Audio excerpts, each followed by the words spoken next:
What's going on, everyone? Welcome to Texas Honda channel. If you're new here, definitely hit that subscribe button. So today I am in Kansas. We had a 8-hour drive to get from Copperas Cove all the way here to Hutchinson, Kansas. The thing did absolutely great on the highway. It drove awesome, no issues. We got 288 miles from full to half a tank, and then we had to stop so one of the kids could go to the bathroom. And I decided to fill it back up and see what the mileage was, and we were getting 39 miles to the gallon.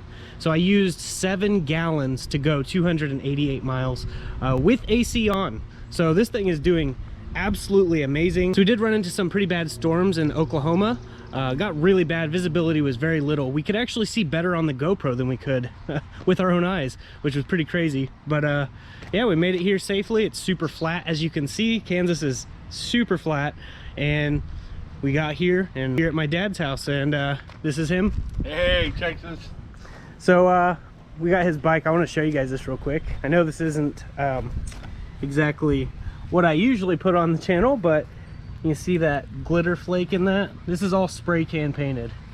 This is who I learned all of my tricks from. Right here. And he actually just won first place trophy with this thing at one of the local shows. He did all of this himself. Look at that awesome air filter. This thing's super cool. But yeah, the thing did great. My brother AJ, we'll meet up with him and we'll go over his new car. It's not a Honda, but it is pretty nice, and he's been working really hard on it and did a really good job. But this thing just did fantastic. Now, a lot of people are asking, how did it do so good on fuel? One of the ways that we get the best possible gas mileage, obviously you don't want to be slamming the gas pedal everywhere you go. We were cruising at a steady 75, did great, but we always put Bestline's fuel treatment in. Now, this stuff here, I use it before every road trip, and it always gives us the best possible gas mileage. I highly recommend it. I'm not just trying to sell you a product. Their product sells itself. Use it one time, and you'll definitely know what I'm talking about. But you also have to be conservative on how much you're pushing that gas pedal. So if you're trying to accelerate really hard through traffic, you're not going to get good gas mileage, no matter what you're in. Maybe a 3-cylinder Geo. I don't know. So there's that intake manifold I put on in my previous video. Now, there is a lot of better manifolds, like the J37 or the J35 Y2 or something like that. That intake manifold flows way better, but this was designed specifically for my intake setup. This one has the right bolt flange, and I'd had to get a bigger one, an adapter. I explained all that in the video, in the previous video. But supercharged, made it all the way here, ran freaking great the whole way. But I'm super happy with this. I just wanted to give you guys a little bit of video and insight as to how I got good gas mileage. Obviously, tire inflation. We made sure all the tire pressure was at a good level.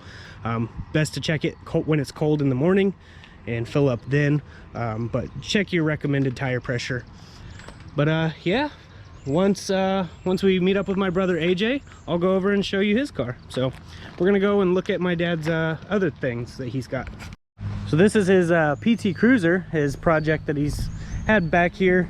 Kind of been sidetracked with other things, but this PT Cruiser, he's going for the rat rod theme. It actually was a little bit different than this, and then he was sanding it down and gonna redo it. But show him the hood, how it opens. This is actually modified because they don't make them like this.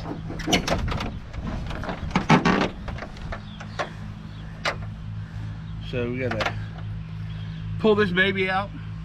We got to put a head gasket on it, belt, power steering water pump, and then replace, of course, the timing belt with it. Yeah, best thing to do if you're going to pull it out, do it all at once, because that is hard to get to. Yeah, I actually did a timing belt on this once. It absolutely sucked.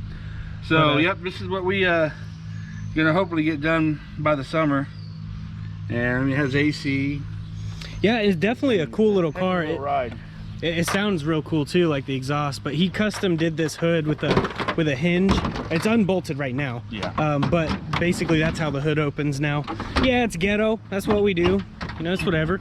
But this car actually got a lot of attention back in its prime, whenever it was all matte black. It had a matte black finish, and all these stripes were actually red.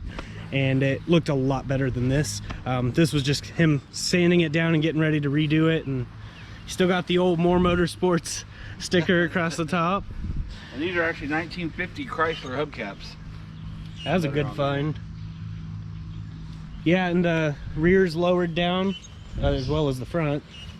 Oh, this thing's pretty fun. I really wanted to get this thing and like completely redo it, like make it really clean, but keep the same vision that he had on it. That was my goal.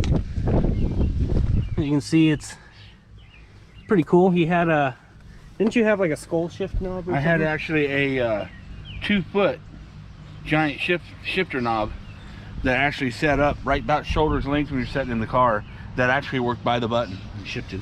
Yeah, I remember something was in there. Yep. But yeah, this thing's a super comfortable car. A lot of people make fun of PT Cruisers, but I think it would be cool to put the SRT4 or the PT, I call it the PT GT engine, because the PT Cruiser GT model has the turbocharged SRT4 engine. If you be able to put the turbo in it, that'd be incredible. Oh yeah, that thing would be super fun. And you know, it turns heads, but this thing was super reliable. Just that head gasket went out and he's had other projects to have to do, and just kind of just been sitting. But it'd be cool to see this thing up and running soon ish. Yes, incredible. I can't wait. But yeah, we'll see what AJ's up to, and we'll go check out his car.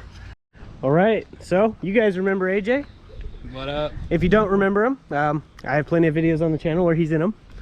So he got rid of Lilith and built a 4-door, like basically semi-built a 4-door, just got it up and running real nice, and sold that so he could get this. Now, it didn't come this way. Here's some before pictures of how it looked.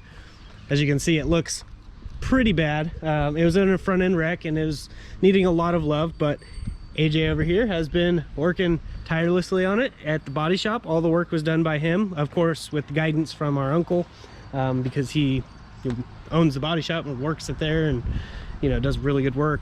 But AJ put it all together, and he even painted this in the booth, as you can see from the picture right here. He's painting it in the booth, and this is what it looks like. Really nice. He says it still needs a wet sand and buff, but I still think it looks really good as it is. But it's a G35 coupe. Now, I've always loved the G35s. I actually had a 4-door G35, for the people that remember, is the Warhawk. I always thought they resembled the Acura TL pretty closely. Now, the coupe obviously doesn't look like the TL very much, but the 4-door version of these, inside even, similar to the Acura TL. It's definitely nice, and we're gonna take it on a cruise when, tomorrow night or tonight? Tomorrow night. So I'll try to get video of that and put it in another video for you guys, but that's basically it for this video. It's really windy here in Kansas, so I'm gonna go ahead and get off of here. Yeah, it's a Kansas thing, but I'm gonna go ahead and get off here. I gotta go eat and meet up with my mom and visit some more family, but there'll definitely be more on this channel, so I'll see you guys in the next video. And as I like to say, God bless, stay safe, stay awesome.